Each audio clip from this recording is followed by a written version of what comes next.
nós pensamos que nessa idade em que nós nos dedicamos como civilização à religião, não havia ciência. Isso não é verdade, porque veja, gente, é só para parar para pensar. Tudo que nós sabemos não se desenvolveu nos últimos 100 anos, nem nos últimos 200 anos.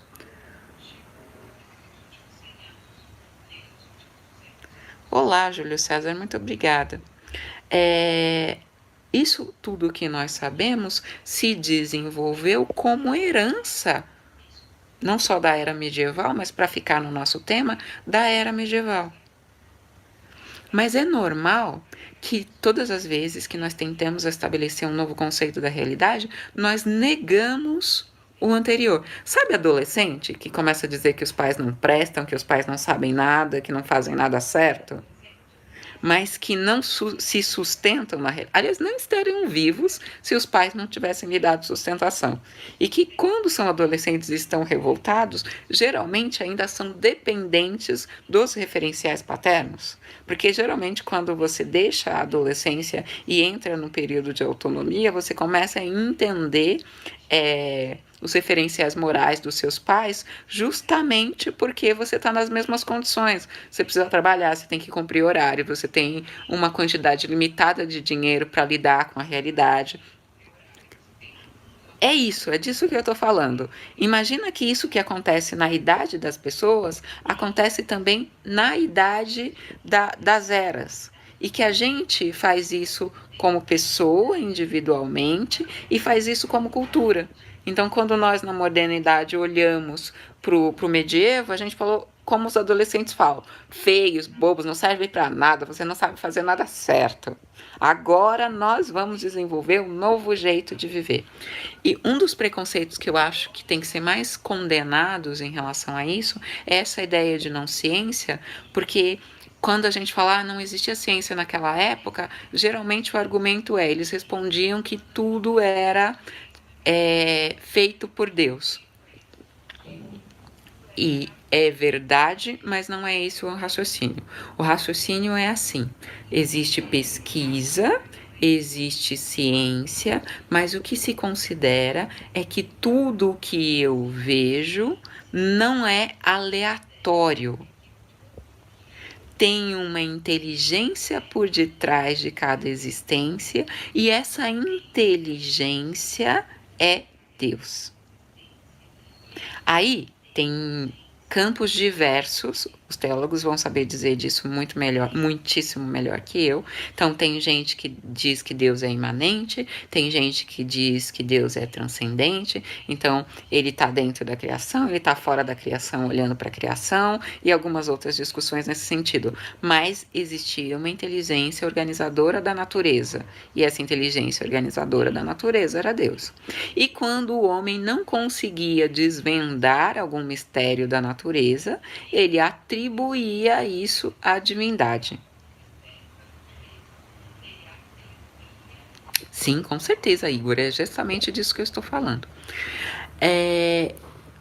Se atribuía isso à divindade. Então, por que eu não sei? Porque a divindade ainda não quer que eu saiba.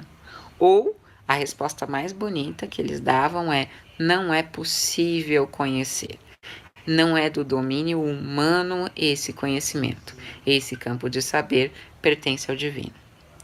Isso pensando na Europa. Sempre que eu estiver falando do sertão, que legal, eu estou usando o referencial eurocêntrico de realidade, que é o que nos forma como língua e como cultura.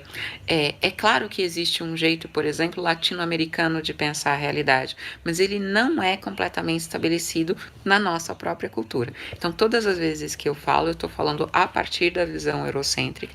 Às vezes eu tenho conhecimento suficiente para fazer um recorte disso e trazer para uma visão propriamente nossa ou de alguma outra cultura. Eu gosto muito de culturas antigas, mas confesso que não tenho grande intimidade com as culturas modernas. Então, quando eu penso a partir do referencial eurocêntrico. Não é o único, com certeza não é o melhor, mas eu parto do seguinte princípio, que é a partir da Europa e hoje muito a partir dos Estados Unidos, que eu não gosto muito, que por causa da estruturação da língua e por causa da estruturação dos referenciais culturais no decorrer do século, que forma o nosso cabedal, a nossa estrutura de pensamento. E nós estamos ensaiando agora no Brasil, eu vejo a gente fazendo isso, ensaiando uma forma tipicamente brasileira de interpretar a realidade que leva em consideração os nossos referenciais, os nossos valores. Mas a gente ainda não decidiu quais são os nossos referenciais, os nossos valores, porque metade da gente acha que a gente é europeu, metade da gente acha que a gente é africano, e aí as duas coisas não se misturam e a gente não leva em consideração a tal da ambivalência, sabe? A ideia de que a gente é mistura e precisa sobreviver a isso, por mais difícil que seja. Mas enfim, pensando lá nos meus referenciais eurocêntricos, a noção de que conhecimento no medievo tem como explicação última Deus. Não posso explicar. A explicação última, a causa última de todos os fenômenos é Deus. Na Idade Moderna, a gente troca isso pelo acaso. Então, antes, a noção era: existe um propósito. Ítalo, boa noite, que saudade. Existe um propósito originalmente, no medievo existia um propósito na criação. O propósito era, aliás, existia a criação. Existe um Deus e ele fez tudo isso com propósito, tem causa, tem finalidade, tem função. Quando nós vamos para a Idade Moderna e para nós, para nossa atualidade, a gente começa a pensar que tudo é fruto do acaso. Enfim, você nasceu por mero acaso e vai morrer por mero acaso também.